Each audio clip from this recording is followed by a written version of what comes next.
Silence descends. A man, his face smeared with dark lipstick, grips the reins of 4 black horses. Flags wave. He's off. The Baltimore boy with the papal name throws one arm back to hold all 4 horses single-handedly. Dust flies towards the camera from the chariot wheels. The dual color set catches the glint of his blue eyes. This is Francis X. Bushman, playing the Roman tribune Messala, in 1925's epic Ben-Hur. Silent film is part of the American birthright, and its story tells us much about the development of the nation at the beginning of the 20th century. Small studios in the California desert under the tutelage of Southern storytellers such as D.W. Griffith with Intolerance and Birth of a Nation established the action sequences and sweeping landscape shots common in today's Marvel universe. Theaters in 1920s America were mostly independently owned and could choose to show Western epics, comedies, vaudeville, or a mix. This freedom of capitalistic choice led to a wide array of successful dramatic plots. The struggle of a star like Buster Keaton, his journey from vaudeville child actor to silent film star, stuntman to director and producer to peaceful family man, perfectly symbolizes the American fight through social class. The magic and power of American silent film fell to big banks funding firms such as the MGM studio merger in the late 1920s. The 1929 stock market crash led to New York institutions eyeing the profit margins of actor-created firms such as United Artists, looking for safe bets. Gradually, making epic movies became too expensive, and the towering sets of Griffith's Intolerance were seen as wasteful by the money men on Wall Street. When Griffith, the man who invented Hollywood, and the father of film technique, died in his hotel room in 1948, he was in dire straits. This is the backdrop against which Bushman would struggle and thrive. Bushman's portfolio is making a recent comeback with the Niles Essanay Silent Film Museum's release of never-before-seen footage, and this is Francis X. Bushman in 2021. Comment if you've seen it. Chicago-based Essanay Studios signed Bushman in 1911 as an actor, and his career in silent film accelerated to achieve multimillionaire, debonair strongman status by 1918. But who was Bushman before fame? Born in Norfolk, Virginia in 1883, the 9th child in a family of 12 children, Francis Xavier Bushman was an active bicyclist, wrestler and boxer in his youth. Young Francis loved animals and collected them. He funded the feeding of his menagerie by running errands for neighbors and scavenging for food scraps from Baltimore's Lafayette Market. Always interested in film, Bushman starred in the silent film Lady of Lion as a 9-year-old. He memorized Shakespearean speeches in his father's library. Decades later, Bushman credited the beauty of the theater and the beauty of the people as his inspiration. Bushman's own physical beauty was frequently commented on by his mother, who let his curls grow long. As a result, he frequently scuffled with neighborhood children who called him a girl. At an early age, Bushman adopted Bernard McFadden's steps to building a powerful physique, which included walking 5 miles daily. He discovered McFadden in his father's library. He began to attend classes at the Charcoal Club of Baltimore as a model. The Charcoal Club has been an arts club intermittently since 1883. Its avant-garde annual parties attracted artists from New York City, who Bushman probably met. Bushman also attended the Maryland Athletic Club of Baltimore, infamous as a gambling den for Philly gangs and gentleman gambler, Jimmy LaFontaine. Protected by LaFontaine's men, the Maryland Athletic Club was also known as Jimmy's Place, where men could place bets on boxers and wrestlers. LaFontaine Club's rules were strict, however: no booze, no weapons, and no women. LaFontaine gave refunds for gambling losses in heartstring cases, and established charities around the eastern seaboard with his profits. He did more than the casinos of today. The IRS was a short distance across the river from the Maryland Athletic Club, and J. Edgar Hoover's G-Men had no problem entering the joint in the 1920s to check in, without their guns, of course. Philly's Boo Boo Hoff gang staged a hostile takeover of the Maryland Athletic Club in 1939, but kept the place running and with LaFontaine still in place. Maryland roads still bear LaFontaine's name. This environment is where Bushman became a man. Bushman, aware of his staggering 6-foot-tall physique, some reports indicate he was actually 5'11", traveled to New York City to be a sculptor's model and study sculpture after graduating from Maryland's Onondale College. A follower of Foley's strongman Eugene Sandow, Bushman posed in the nude for various sculptors and illustrators while in the Big Apple. In 1902, at the age of 21, Bushman married a seamstress, Josephine Fladine Duval, and together the couple had 5 children.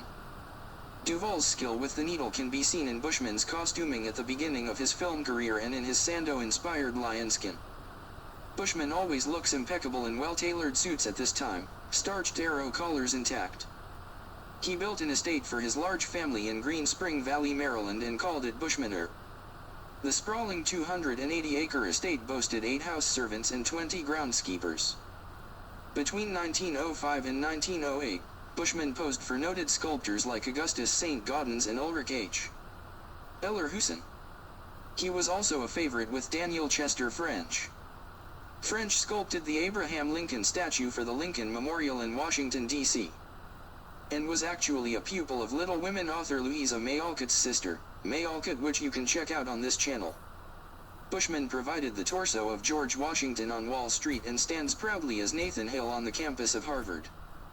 He posed for the massive work conception unveiled in the rotunda of the Palace of Fine Arts at the 1915 Panama Pacific Exposition in San Francisco. He is all 6 figures outside the Columbus, Ohio Cuyahoga Courthouse. He appeared in the Confederate Soldiers and Sailors Monument of Baltimore, before the mainstream media and pantsuit Harridan-influenced mobs tore it down in 2018.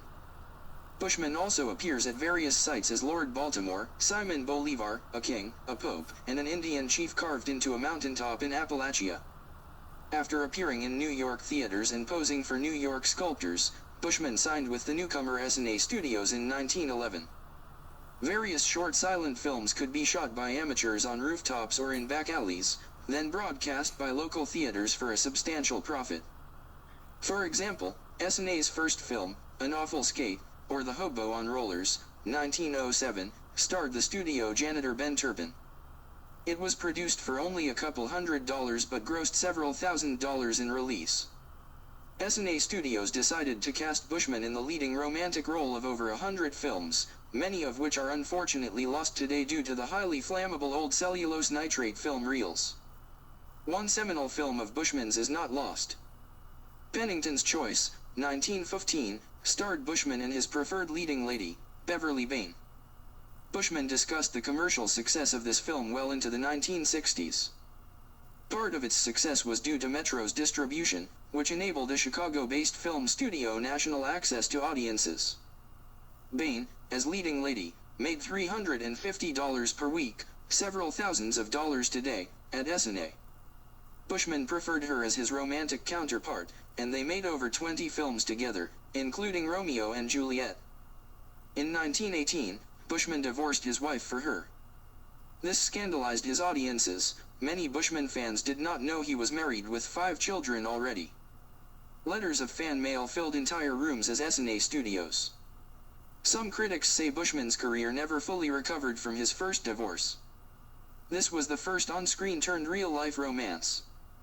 Bushman took advantage of the Pennington's Choice connection to Metro and signed with the distributor from 1916 to 1918.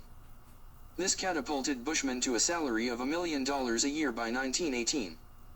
While under Metro, Bushman and his wife clashed with Louis B. Mayer, the head of the company at that time.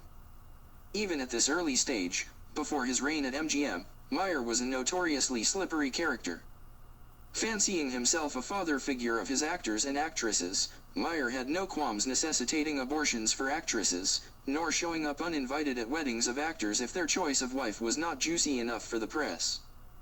Mayer was a small shark, for now, but a shark nonetheless. The story goes that a valet of Bushman's second wife snubbed Mayer and Mayer never got over it. Bushman also made it clear to Mayer that he was a gentleman. His need to say this to Mayer's face reveals a lot about Mayer's reputation at the time. It would only get worse. Mayer would establish a brothel on MGM's lot, where look-alike actors and actresses were available for his financial buddies and stars such as Humphrey Bogart and Clark Gable to choose. Bushman also starred in vaudeville plays, which were still popular with American audiences. He felt lush enough to take a trip to Lake Como in 1918 and on his return to Bushmanor decided to model a sunken garden on the lake. He rode a 23-foot-long purple Marmon automobile with his name painted in gold on the door and his initials on the grill. He smoked 8-inch-long mauve cigarettes from a cigarette holder. Purple was Bushman's color. By 1919, however, his fortunes were changing, and he had to sell his beloved Bushmanor. Work with Metro was drying up, despite attempts to curry goodwill with the company. In 1922, Bushman was only given 2 Metro films. The following year he and his wife decided to do the lion's share of work on the film Modern Marriage, which they themselves produced and released. Bushman also dipped his toes into radio. He voiced parts of Rex Stout's Nero Wolfe mystery series. Bushman's strong, excitable voice was a hit with audiences and carried him through Metro's blacklisting. In 1925, Bushman decided to act alongside star Ramon Navarro in the biblical epic Ben-Hur. Bushman was taking a gamble. Mighty epics were on their way out. Filming took place in Rome and California, and the cost skyrocketed, driven by huge sets, physical accidents, and hundreds of horses killed. Ben-Hur is the most expensive film of the silent film era. But Bushman knew he had the physique of a Roman tribune, and the charioteer scene between Bushman's Messala and Ramon Navarro's Slim Jew Prince Ben-Hur remains enthralling. MGM publicized Ben-Hur madly, claiming every Christian should see it. Ben-Hur was a sensation, and its foreign box office earnings remained a record for 25 years. Bushman had a hit. Decades later, in the 1959 remake, Bushman was known as the only actor around who could handle a 4-horse chariot, and serious discussions took place about whether he should reprise his role. He was in his 70s at the time. Ben-Hur was not the solution to Bushman's problems, though. Metro now decided to stop giving him movie parts at all. In 1925, Bushman's second wife divorced him. Bushman decided to sell his Los Angeles mansion to the syndicate that would become Grauman's Chinese Theater. Bushman moved to Whiteley Heights, and then with the stock market crash of 1929, to 2 houses in the Pacific Palisades. Bushman's Pacific Palisades property included a 125-acre ranch called All Hallows Farm. His family remembered it fondly. Bushman did not give up on Hollywood despite his conflicts with mogul Mayer, and the uncomfortable transition from silent film to talkies. While his contemporaries found celebrity in Germany, Louise Brooks. In Pandora's Box, and England, the Barrymore siblings, Bushman remained in the United States and was committed to his country. Bushman pursued roles at Universal Studios in 1926. He was given a small part as director in Hollywood Boulevard, 1936, which focuses on gossip magazines that Bushman may have known all too well during his first divorce. Although Bushman did not forget Mayer's treatment of him, he managed to sneak back into MGM for a small part as a horse groom in the Judy Garland musical Thoroughbreds Don't Cry, 1937. He may have heard about Mayer's abusive treatment of Judy Garland after he left the Metro lot and wanted to step in. Bushman's love and skill with horses continued throughout his life. Wunderkind and silent film fan Orson Welles recognized Bushman's talent. In the 1930s, Welles was working in radio and sought out Bushman to give him parts. Bushman played the father in the multi-million-dollar movie hit Sabrina, 1954, starring Audrey Hepburn. In the 1950s and 1960s, Bushman moved into television, gaining roles on 1966's Batman. Bushman attended the Academy Awards regularly with his wife, and photos of them together, her in furs and jewels, him in a bespoke suit, seemed to speak to another era. In 1966, he died from a heart attack while at home with his fourth wife, Eva Millicent Richardson. His neighbors knew nothing about his King of the Movies nickname and thought he was just a nice old man. His third wife, Norma Emily Atkin, died in 1956. His $6 million fortune, amassed during his silent film and early Metro days, had dwindled, but his Pacific Palisades property remained for his family to enjoy. Bushman collected silent film and advocated for this art form throughout his life. His family remains active in film. His son, Ralph Everly Bushman, appeared in over 50 films and remained married to his wife for over 50 years. You may see him as Francis X. Bushman Jr. Bushman's grandson, an Academy Award-winning film technician, narrated this as Francis X. Bushman, 2021. One of his female descendants, Samantha May, is a fledgling film director and still wears his amethyst pinky ring. Silence descends, and with it Bushman's blue eyes, flickering in the dark.